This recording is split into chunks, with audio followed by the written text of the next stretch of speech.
So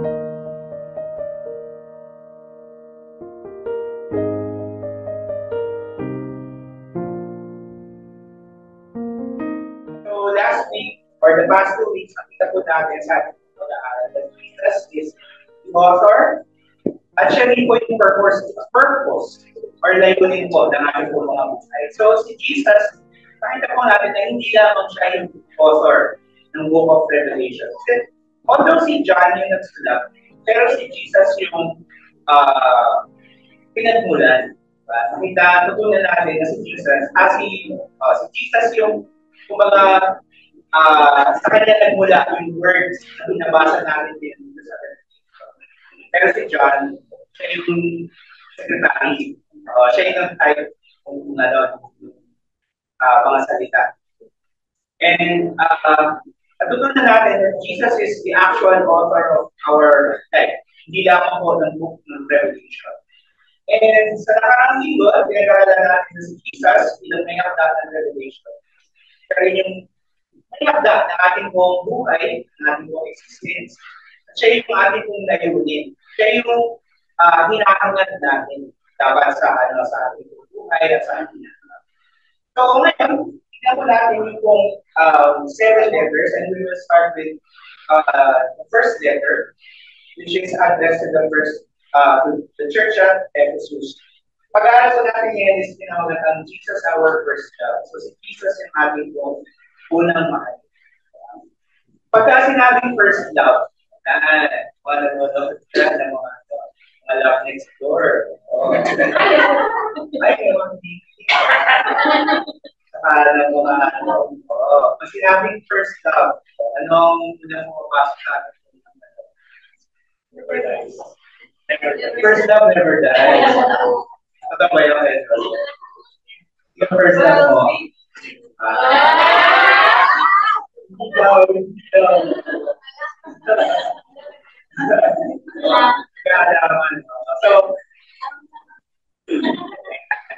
So, tignan natin, ba? Ano ba yung ibig sabihin kasi yung ating mong first love? And kanina, sa pinasa po ay binanggit ni John yung ano ba yung ibig sabihin na you have abandoned the love that you had? Ano ba yung ibig sabihin na tayo ay umibalay sa atin? Ano ang ibig sabihin na si Jesus yung dapat na una natin? Tignan natin ang konti yung ating pong background. Binanggit dito sa mga nakaraang mga libro, yung 7 churches. Okay? Bakit yan yung order ng pagkakabawi sa kanya? Dahil natutunan natin, di ba, sa letters ni John, na si John is most likely sa Ephesus siya nag-serve bilang pastor. Dahil ba, favorite, syempre, kung ako susulat, unahin ko syempre, the Church of the Nation. Unahin ko syempre. So, ibig ba sabihin na si John, favorite niya Ephesus ko pa? Balikan natin ng konti yung mga background na binibigyan ni Pastor Joy. Si John ay sinulat itong Book of Revelation, lang S, diba? Revelation, sa istabo ng Patmos. Patmos na yan is part of the country of Greece. Ang distansya po mula Patmos ang Ephesus. So, ito po part na po na ito is modern day Turkey. Ephesus to Patmos is around 110 kilometers. So, parang distansya mula dito hanggang around Sambales. Sa mga Crystal Beach, Sambales. So, kung susundan mo ang delivery mula po dito sa Patmos, yung Book of Revelation, which is again a letter para po sa mga 7 churches nito. Ang una mong pupuntahan is Ephesus. Tapos susundan mo itong daanan. So, it is a delivery route. Parang Shopee, na nagaling dito, dala mo, na nagaling dito sa Patmos. Siyempre, susundan mo yung pinaka-efficient na daan. Hindi ka bigay-wang-iwang na palaman. So, kaya yan yung order. It is a delivery route. Ephesus, Smyrna, Pergamum, Thyatira, Sardis, Philadelphia, tapos Laodicea. And then, binanggit ni Kuya Choy last week, ito pong rule of places, law of double reference, law of recurrence, and the law of context. And ito po yung susundan po natin na rules or gabay sa ating pong pag-aaral ng Revelation, which means na rule of places, tingnan natin yung mga pangyayari sa pangkaraniwang panalaw kung ito yung mga simple. And dito po, sa chapter 2 pala, makikita natin na may mga symbolismo na encounter tayo. For the most part, hindi natin masyadong tututukan yung mga symbolismo. Pero, kumbaga parang ano yung significance ng mga bagay na ito, bakit siya binigay? Hindi natin masyadong lalaluman kasi baka kung saan tayo makakating. So, mas makakatulong po sa atin na sundan itong mga rules na ito para makuha natin yung message, the root message of yung sinasabi itong sulat na ito.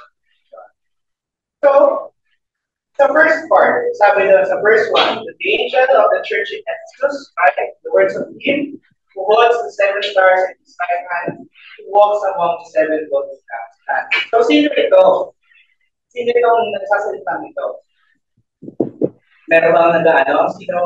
May idea tayo kung sino? Jesus to. Jesus. Bakit ganyan yung pagpapakilala niya? The words of him who holds the 7 stars. Bakit siya meron ganitong pakilala? Sa mga nanonood ng mga series sa Netflix or sa HBO, baka naaalala niyo ito. Sabi nito, may nagpakilala. Sabi niya, ang pangalan niya, her name, Her Majesty, the Daenerys Stormborn of the House Targaryen, the first of her name, number 50 Andals, Queen of the Reign, the Lizzie of yeah, Breaker of Chains, and the Mother of Dragon. So parang gano'n. Parang gano'n na si Jesus, nagpapakilala siya yung may hawak ng 7 tala sa kanyang kanakawan at naglalakad doon sa 7 ilawan. Okay? So bakit na kailangan ipakilala yun? This is actually pinapakilala ni Jesus sa sarili niya sa one of authority. Walang masyadong weight eh. Pero kung sino dito sa atin yung nagsusulat ng memorandum or nagsulat natin sa format nito.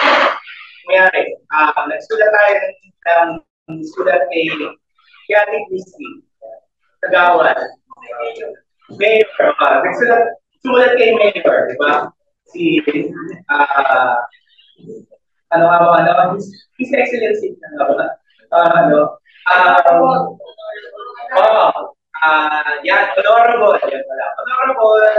Antonio Pereira, Mayor, General Diaz, City of General Diaz. Parang ganun, okay? Parang ganun yung, pero ngayon, kasi wala masyadong dating eh. Pero ito, the 7 stars in his right hand, walking among the 7 golden lampstands. Hindi. Bakit kaya? Tingnan natin later kung ano yung ibig sabihin ko yan. But, ito pong ibig sabihin na yung letters na ito ay official. Para siyang royal decree, royal memorandum, royal executive order. Yun, sa kaso natin ng His Excellency, President ganyan. Tapos may seal, may tatak, may pirma. Kaya siya official. So, parang ito ang purpose nitong introduction ko nito. And we will see these introductions sa mga susunod pa ng mga letters. And kung papansinin po ninyo, actually ito mga description na ito, nanggaling dito sa chapter 1. So, yung he who holds 7 stars in his right hand. He described me John, then I turned to see the voice that was speaking to me. And turning, I saw 7 golden lampstands. And in the midst of the lampstands, one like a son of man. Son of man is yung big word na ginagamit ni Jesus to describe himself. Son of man comes from Daniel, from the book of Daniel. So, balikan niyo po yan, yung son of man na tinutukoy to Jesus. In his right hand, he held 7 stars. Yeah. Sino yung audience?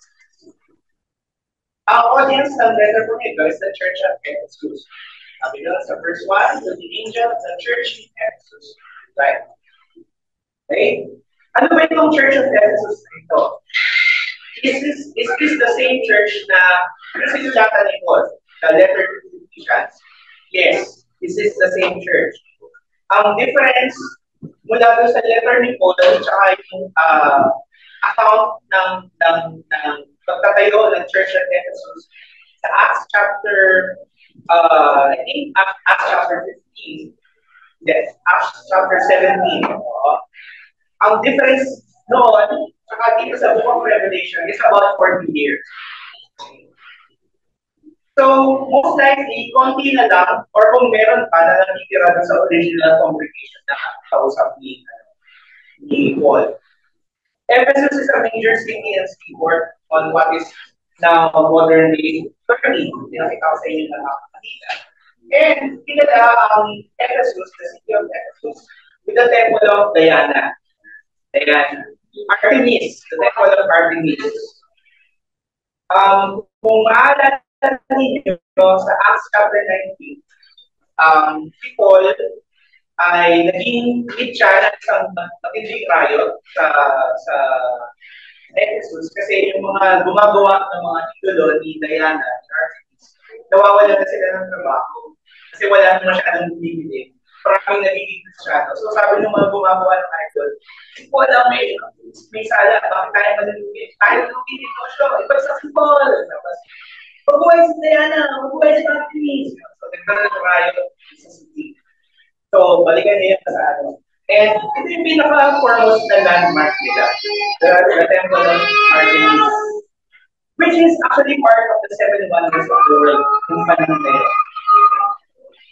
Ang official na simbolo ng City of Ephesus is ito, yung palm tree. Ang saan nagagaling ng date, yung date ng fruit. Hindi yung date na yung merong sweetie na yun. Yung date na prutas na kinakain, usually pasalubong ng mga nagagaling. Yes, rice dates. So ito yun, yung symbol na yun. And papansinin po natin sa verse 7 ng chapter 2, sinabi ni Jesus, He who has a ear, then hear what the Spirit says to the churches. The one who conquers I will grant the tree of life, which is in the paradise of God. So, 8:3 versus the tree of life. Tignan po natin later kung ano yung sabihin. Ano yung mga symbolisms na makikita natin in the passage? Sa verse 1 pa lang, merong angel, merong 7 stars, and 7 golden lampstands. Ano yung ibig sabihin ng mga ito? So, angel comes from angelos in Greek. It's a masculine noun. Iisip kasi natin naman, baby, you're my angel. Diba? Pagka yung angel yung maganda. Pero actually, angel is malakas sa pipuno and actually nakakatakot siya. And sa popular media, pinapakita na mga angel. You're so beautiful like an angel. Ang angel nakakatakot siya. Pero the word angelos in the New Testament especially refers to a messenger. So, itong angel na ito does not necessarily mean yung actual na angel na galing sa Panginoon. But it can mean a messenger. Isang pinadala ng Panginoon tagapaghayag ng kanyang salita. It can also mean the pastor of the Church of Ephesus. So, yun yung possible na meanings niya. So, ibig sabihin, itong letter na ito address the pastor of the Church of Ephesus. Aster or star in Greek or astaret. Stars represent yung 7 angels, okay? Yung again messengers of the yung kada church na susulatan. Hepta or 7. The number 7 in scripture denotes perfection. Okay? So bakit itong 7 churches na ito? Bakit 7 churches lang ang i-address? Hindi ko alam. Okay? Short answer, hindi ko alam. Pero, as we go on through the letters, we will see na itong 7 churches na ito, they are very far from perfect. So, bakit itong churches na ito, kung sasabihin natin, itong churches nito, symbolize perfection, hindi. Ang bawat isang church nito, meron silang problema. And yung problema yun is yun yung ina-address ngayon ni Jesus Christ. Ito sana ganyan, okay na sana kayo kaso lang, ganito. Meron silang bawat isang problema, so they are not perfect. So, it may mean na kung seven churches dito, despite their imperfections, there is one more perfect who is in charge of them, who is holding them. Sino yun yung may hawak ng seven stars, which is Jesus Christ. Okay? So, wala tayong kukunin ng meaning mula doon na, ay, kaya yung seven churches na kasi hindi. Yun nga makikita natin, and dito nga sa pag-aaral natin sa letter to the Ephesians, na they are really far from perfect. They are far from the number 7.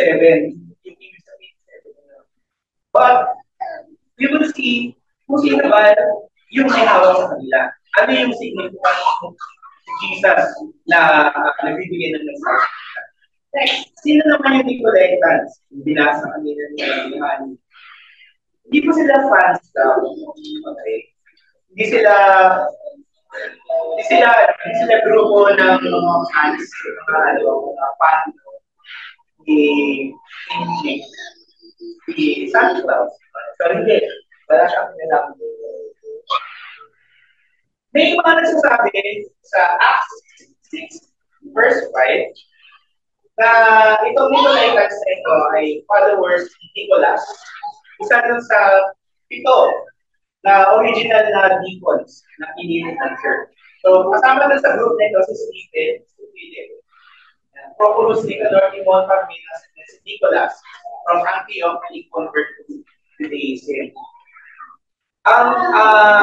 Isa sa mga early church fathers, Irenaeus, na susulat tungkol sa church histories, sabi niya na yung Nicolaitans na ito galing sa followers ni Nicholas. Yung original yun nga ng church people. Dahil si Nicholas ay convert to Judaism. At the same time, convert siya sa pagiging Kristiyano. So, ibig sabihin, galing siya sa isang pagan na background.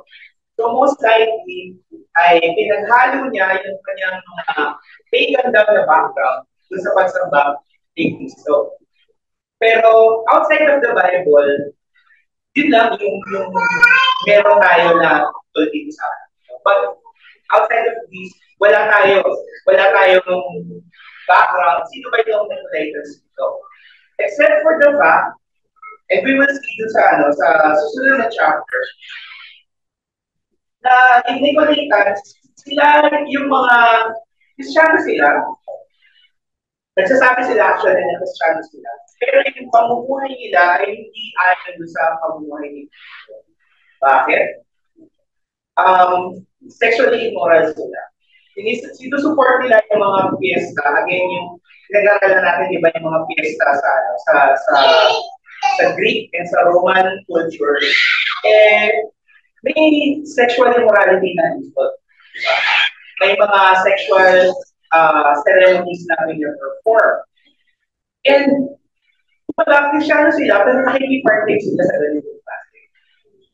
And then, kumakain sila ng pagkain na inihain sa mga ilo. Sinabi naman ni Paul na actually wala dapat problema sa pagkain ito. Pero, kung naaalala natin sa Acts chapter 15, sinabi ng Jerusalem Council na huwag yung kakainin ito for the sake ng mga kapatiran ninyo na Hudyo, para hindi nila kayo itakwil, para hindi magkaroon ng disruption or disharmony sa loob. Pero itong Nicolaitans, hindi. Okay lang sa kanila, kaya sila ang kiber. Kung basta gagawin namin kung anong gusto namin. Kasi save na kami. Save na kami ni Jesus Christ. Diba? So basically, ini-ignore nila yung mga katuruan ni Paul, ni Peter, ni James, ni John, na kung paano dapat magkakaisa ang church. So, tingnan natin sa ating pag-aaral today, bakit ba galit na galit ang Panginoon Jesus sa Nicolaitans? At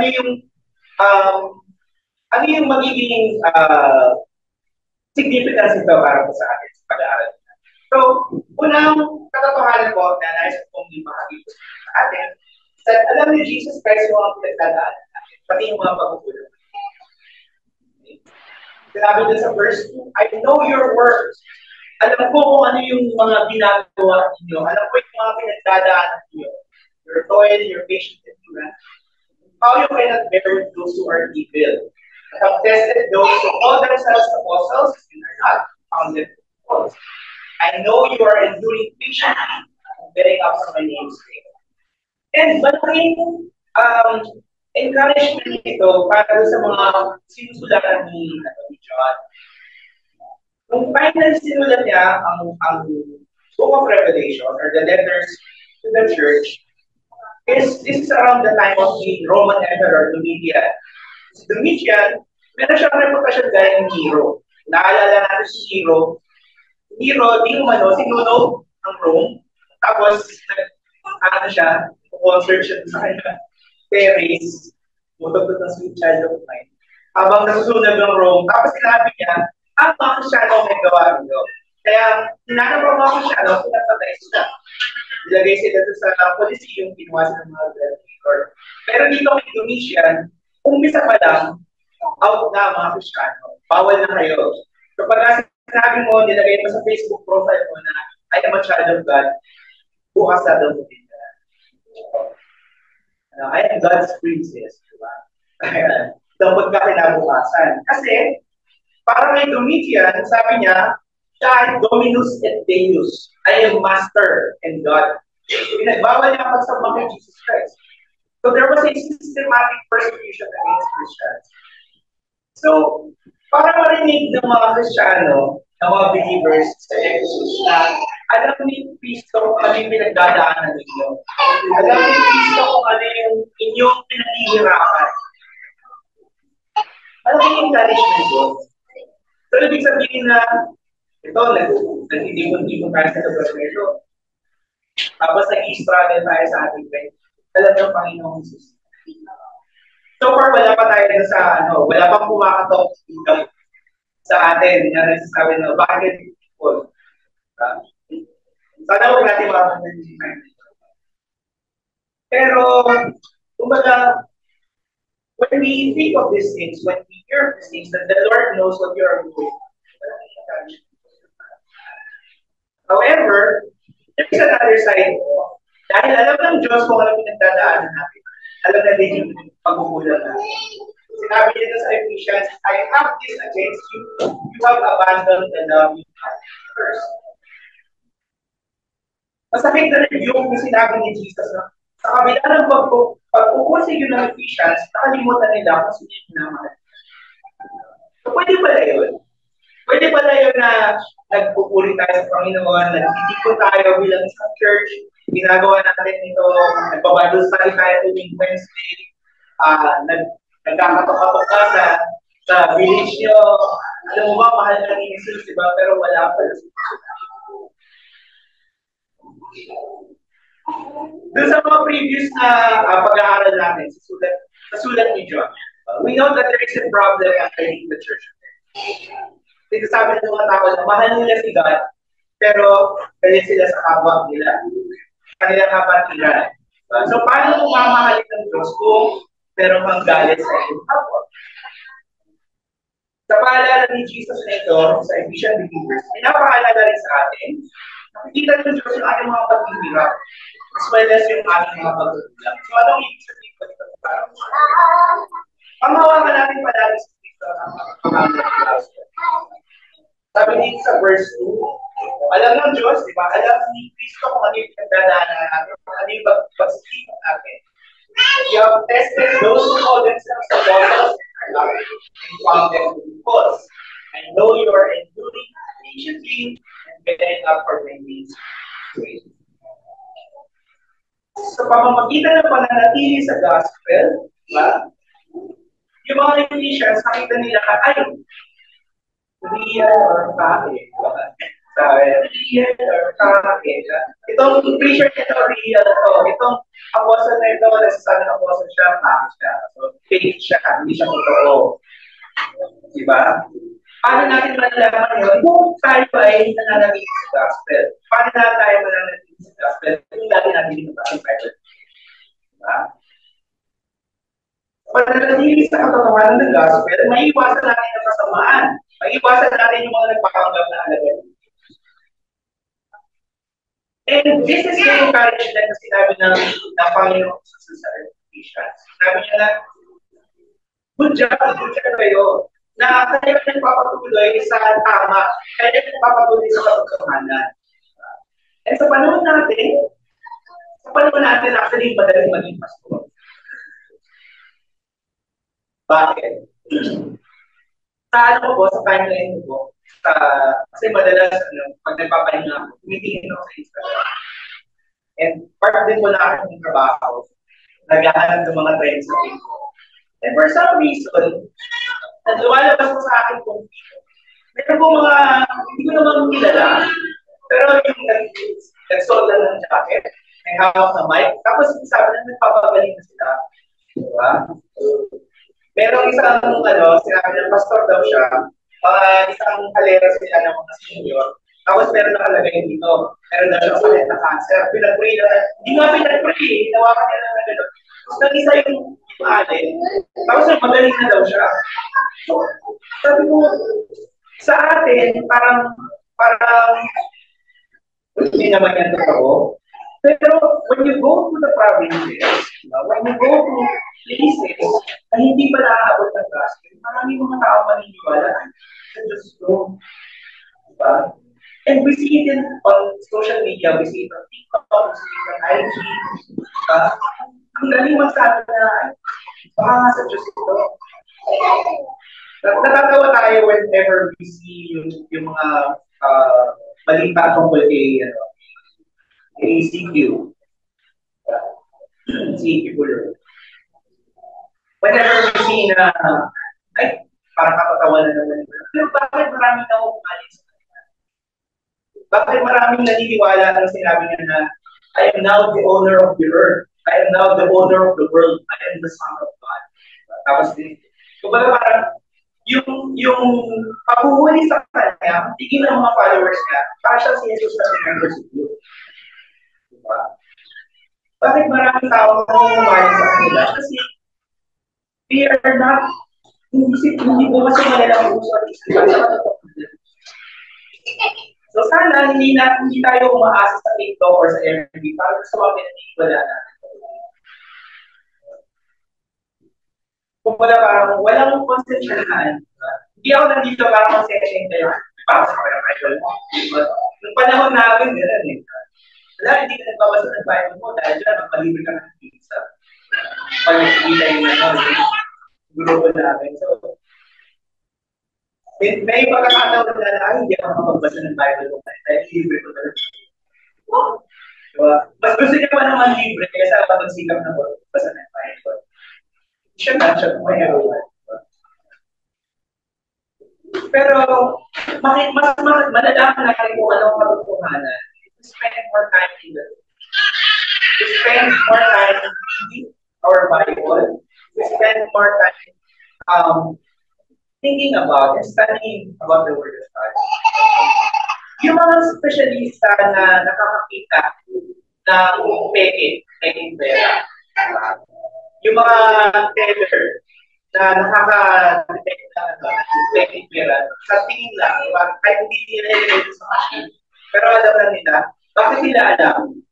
Dahil ba sa dahil pinag-aaralan nila ako, ay, nakita ko, features nito, hindi siya ayon sa mga ganun ba? Hindi ka ba nila ba? Hindi, posible yun, diba? Kasi bilang kahaba na yung bilang, kailangan dire-diretso yung mo. Kaya bila nakikita kung alin ang totoo at kung alin ang fake pera. Because they spend time knowing what is the true money. Diba? Inaaral nila, dinadaman nila, diba? To the point na nagsusugat na yung kanilang mga kamay, as infection, na nakukuha pala sa kanila. Sa feel pa lang, sa tingin pa lang, alam nila na pake, pero nito. And that should also apply to us. Paano natin malalaman kung alin ang totoo sa mensahe na nakikita natin online, hindi ba galing sa Panginoon or hindi. We spend time reading the Word. We spend time studying the Word. Dito, sa mga ganitong klaseng topic. Ano man ang nakikita or narinig natin, lagi natin ito ibangga sa katotohanan ang mga sinasabi na ginagawa ni Jesus para lang natin ito ipag-ito. Pangalawang katotohanan. Mas importante ang pagmamahal kay Kristo kaysa sa kaalaman natin sa Kanya. Hindi naman pala, Pastor, dapat ko naman si God. Di ba? Dapat ko naman si God, hindi ko na nababasa yung Bible. Hindi rin.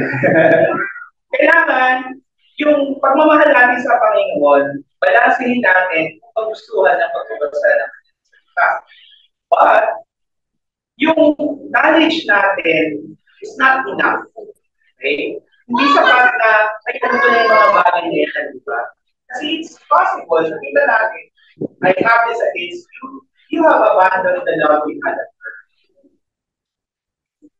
Na, kumbaga parang ginagawa ng mga Ephesians yung lahat ng tama. Pero yung puso nila, actually malayo pala sa Panginoon. It's very, very possible for them to do, and it's possible for us as well. Sabi ko sa amin kung pag-aaral ko kung yung first day, yung classical namin, may cycle si Jesus na sinusundan dito sa kanyang mga sulat. First is commendation. Pagkilala sa positive attitude. So nakita natin na ito yung ginagawa ninyo mga Ephesians. Tama kayo. Dahil sa pag-aaral ninyo ng katotohanan, nakikita niya kung sino yung mga pwedeng apostol at sino yung mga yung second is condemnation. You have abandoned the love of the first. Pero ang masunod dito is correction.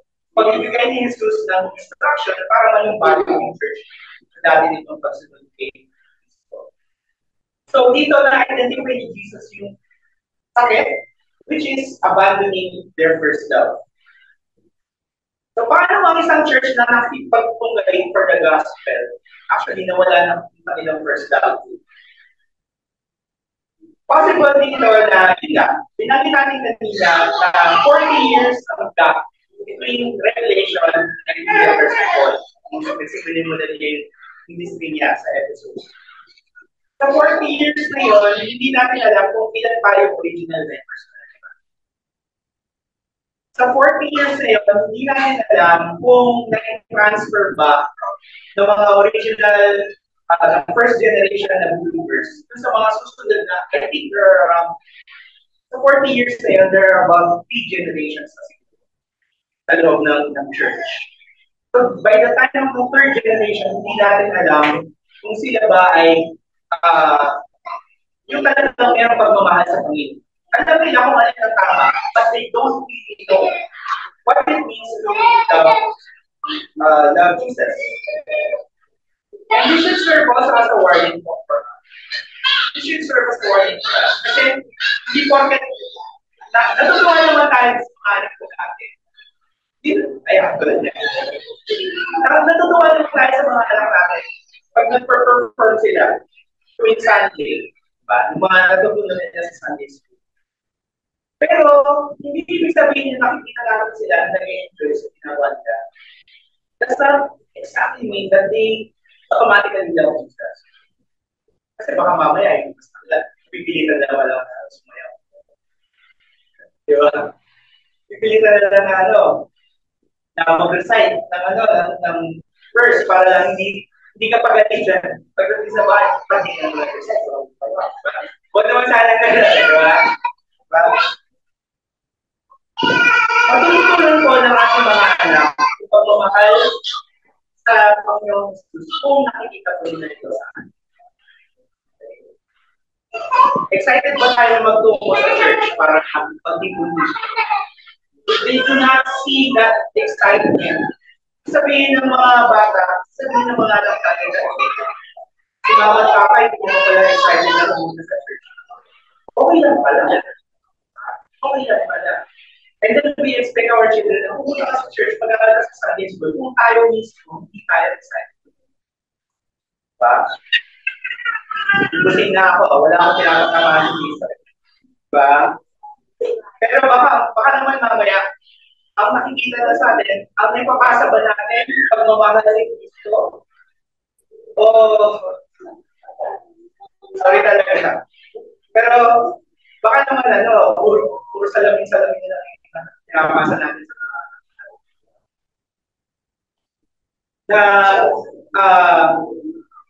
na parang okay lang naman na meron tayong mga paborito, gusto natin ng mini, gusto natin ng SP, gusto natin ng mga grupo, diba? Last week, namulat kami, ano po ba natin yung mga grupo? So, meron isang grupo na pangalan Aster.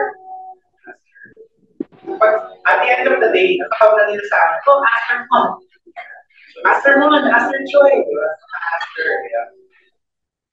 Pero parang, okay lang naman na meron tayo ganyan. Pero, kung ito lang yung ipapasa natin, we are missing out.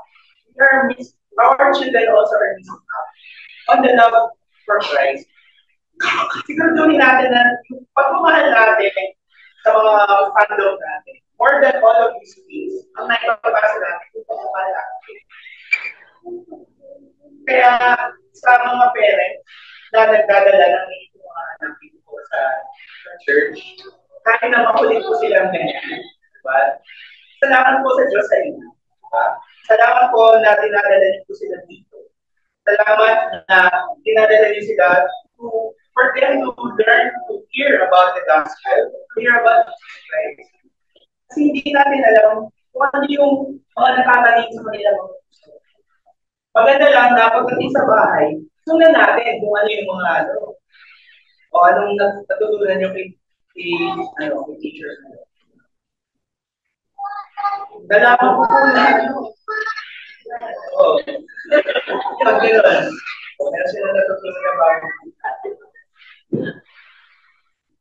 Makikita ba ng ating mga anak yung galak for us to gather together, for us to read the Bible, or mas nakikita nila yung excitement natin sa iba? Bakit? Nakikita ng mga anak natin kung ano yung mga bagay na passionate tayo. And if they see that we are passionate about the gospel, we are passionate about Christ, they will also be passionate about it.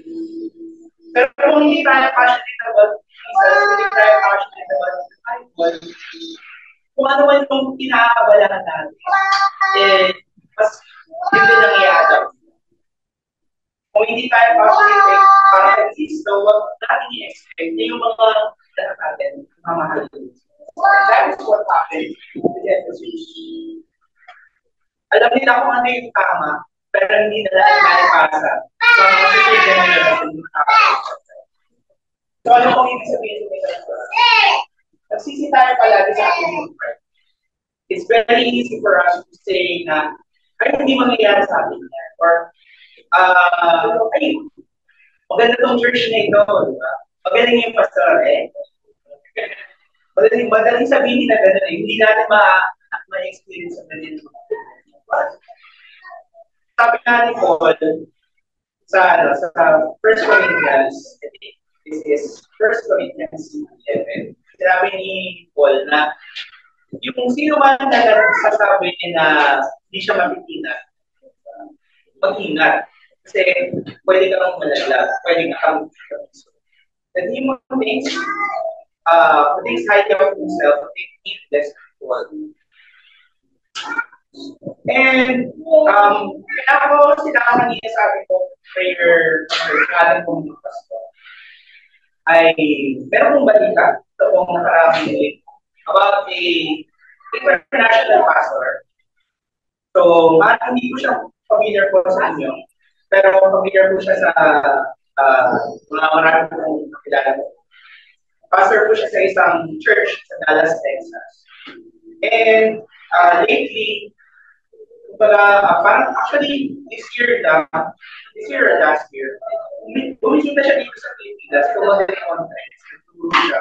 Marami sa mga kaibigan namin na nagtitulungan ng conference. Nagpa-picture kasama siya.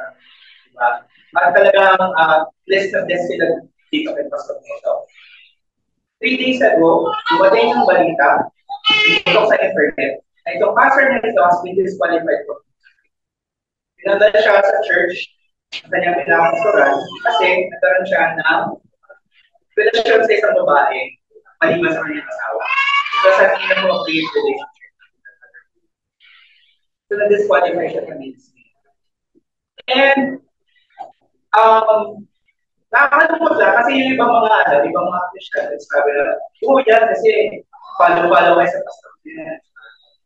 Ano rin naman pala siya, sinner rin naman pala siya. So, bakit yun yung reaction mo? And, it's no different sa reaction na hindi natin kapanalig. Na sabi na, yung mga Christian kayo, pero hindi pala, hindi naman pala. So, masakit sa kalooban, masakit sa damdamin na how a pastor of this stature, this in-expect natin na spiritual maturity, and mapupol ng gano'n. Ang sumunod na reaction ko, takot. Kasi kung pwedeng mangyari sa kanya, pwede din mangyari sa akin. Pwedeng mangyari kay Pastor Choi, pwedeng mangyari kay Pastor Leo, kay Pastor Marcio. So, isama ko natin sa panalangin palaging natin. Eh, hindi lang natin po mga pastor, kundi ang bawat isang mga tatay ng ating pong mga samayan o sa church. Madaling mabalot ng pride na, ay, alam ko na yan. Alam mo na yan tungkol kay Jesus. Nabaptize na ako. Disciple ako ni Pastor Chue. Hindi mangyayari sa akin yung mga ganyan. Pero ito yung pagkakamali mismo ng mga religion. So, ang paalala sa atin ng Panginoon Jesus, remember where you have fallen. May isang kanta dito si Gary T. Parang, malimutan ko bigla yung reto. Magsisi tayo. Balikan natin yung mga bagay na kung saan tayo nagsimula. Magandang paalala po ito sa atin na it happened with the Ephesians before. And it is happening to churches now. It can happen to our church. So, manatili po tayo na meron pong pagpapakumbaba, dependence sa pagpapatawad ko sa ating Kristo. Bilang mga tagasunod ng Kristo, kailangan natin manatili independent sa grasya ng Panginoon. Dahil na tayo na magsisi, humingi ng tawad sa ating mga kasalanan, pagpatawad sa mga nagkakasala po sa atin. At umasa po tayo sa lakas na nanggagaling sa Pilipinas kasi sa ating pansariling lakas kanina. Pangatong katotohanan ko. So what does it mean to make Jesus our first love? In short, to love Jesus is to hate sin.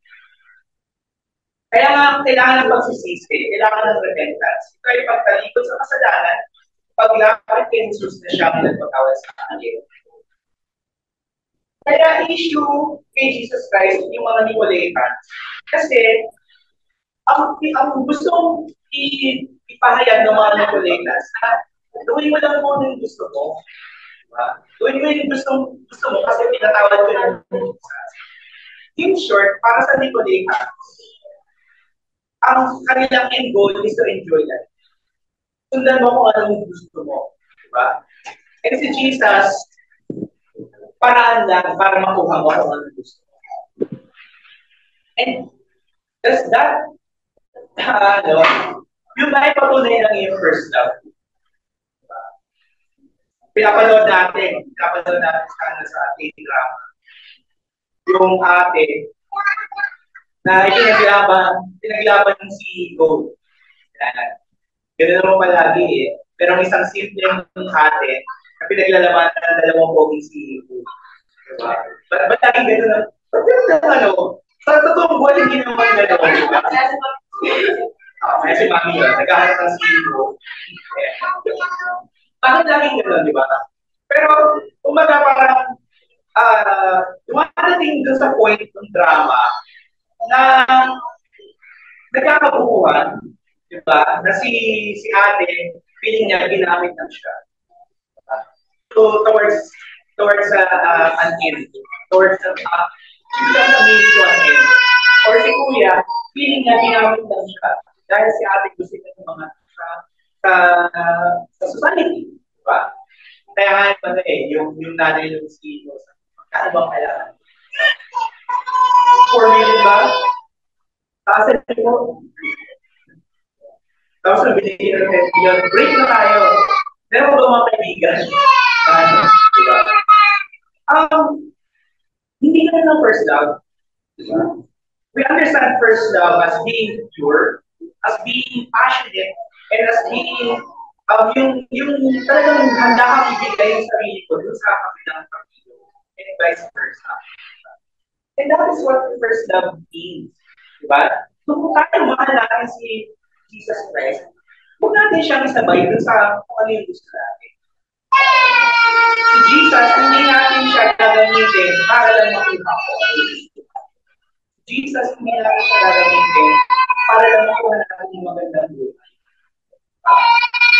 When we make Jesus our first love, it means that Jesus is siya yung pinaka-destination natin. Siya yung pinaka-purpose ng buhay natin. Pinagdakalan natin na siya yung pinaka-hangat natin sa buhay.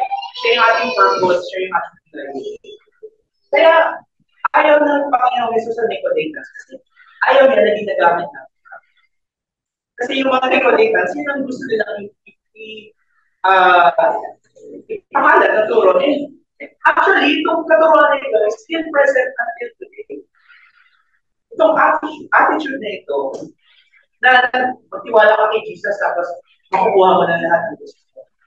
Hindi. Jesus hindi siya insurance plan. Si Jesus hindi siya para makuha natin. Kung gusto natin mahalin si Jesus, kailangan mahalin natin siya ng buong buo. Hindi isang ticket para makarating sa langit or paraan para makuha namin yung mga pangarap natin. Iwasan natin yung katuruan ng mga Nicodemus. Isuko natin yung Jesus yung kagustuhan natin. Yung mga pangarap natin sa buhay. Kaya natin na maging tunay na Panginoon sa Jesus Christ.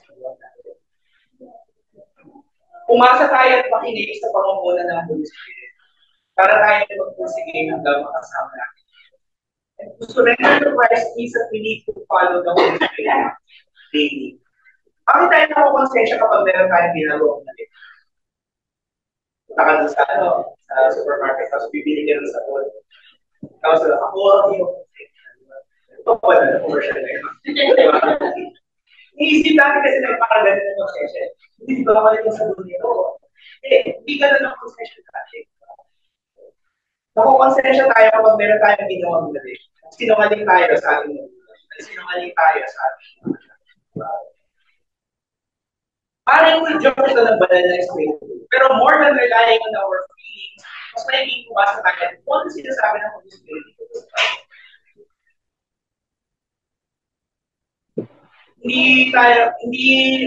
Ang salita ng Panginoon, hindi dumadating sa pamamagitan. Nakatutulog na ako, narinig. Kasi kung gano'n ang revelation ng Panginoon, hindi na tayo tulog. Diba? Binigay na ng Panginoon yung kanyang revelation ng kanyang mensahe. Here is kailangan mo natin ng Holy Spirit para mas maintindihan ko na yung kanyang salita. Ang pangako ng Kristo, may reward din mo kung masigat. He who has an ear, let him hear what the Spirit says to you. And to the one who conquers, I will not leave you the way of life, which is in the paradise of God. Sinabi natin yung photo dito sa play of life. Yung day 3, which is symbolic of Ephesus, a great city, isang napaka-unlad na lipunan. Kumbaga parang punta ka sa Ephesus, hayaan ang buhay. Worship ka sa temple ni Artemis, bibigay na ka ni Artemis. Yun yung lahat ng symbolic ng lahat na yun. Pero at the end of the day, mamamatay ka tayo. Mamatay at mamamatay ka tayo. Contrast this with the tree of life, which is in the paradise of God. Na kahit na mamatay ka, meron ka pa rin buhay. Diba? Meron kang kapahingahan sa presensya ng Panginoon. Which is the better reward. Alam natin kung ano lang sa God. Gusto natin yung tree of life kaysa dun sa date 3 ng Ephesians. Pero ito ba yung sagot ng puso natin? Patayin mo natin yung ating mga puso. Kung nais natin makamtan ng buhay kasama ng Kristo, kailangan natin matutunan na umasa, makinig sa pangunguna ng Kristo. Hanggang sa makasama po natin si Jesus sa presensya. Sinabi ni Jesus sa verse 5, kapag hindi sila nagsisi sa kanilang kasalanan, bumalik na sa kanilang dating gawin, ano yung magiging consequence? Sinabi, I will remove your lampstand. Tatanggalin ko ang inyong ilawan. And this actually happened. Sa ngayon, wala tayong alam na congregation na nagsasabi sila yung original na Church of Ephesus. Simula ng time nito. Walang gano'n. Nabuwag ang Church of Ephesus around the 2nd century. Ang passage nito isang paalala na kung tayo gusto natin ng magtagal, tayo bilang isang community, gusto natin ng magtagal. We must go back to our first love, Jesus Christ. To make Jesus our first love means na siya yung pinaka-importante priority sa atin. Hindi siya paraan lang para makarating sa langit or makuha natin kung ano gusto natin. Love Jesus is to make him first and foremost, siya yung pinakapangunahin sa lahat. Kung atin pong mga katotohanan ko for balikan ko dati. Alam ni Jesus Christ yung pinagdadaanan natin, yung patito ko ulan natin. Panghawakan natin palagi si Kristo at katotohanan ng gospel. Tandaan natin na yes, importante na alam natin kung ano ang nasa Biblia. But more than knowledge, mas importante yung pagmamahal natin. Ano ba yung motivation natin when we read the Bible? Is it because we want to know more? Diba? Or is it because we want to know Jesus? The author of who is the Word incarnate. Magsisi tayo, pumasa tayo sa grasya kung patawag Kristo sa sarili natin na kaulutan. To love Jesus is to hate Him. Pumasa tayo at makinig sa pangunguna ng Holy Spirit para tayo sige hanggang makasama natin. Making Jesus, tandaan mo natin, making Jesus our first love is actually not relying in our kasi, feeling natin na, hindi na kita mahal. Hindi mahal na akong iba. Hindi yung yun yung tinuturo sa atin ng media, ng society. Na first love is based on kung ano yung nararamdaman. But making Jesus our first love is not being dependent on our feelings. Madaling bumitaw kapag wala din feelings natin. Making Jesus our first love is commitment. Commitment. Yung paniniwala pagsunod sa mga pangako at kautusan. And to make Jesus our first love means that we are ready to obey. Ano man yung mangyayari.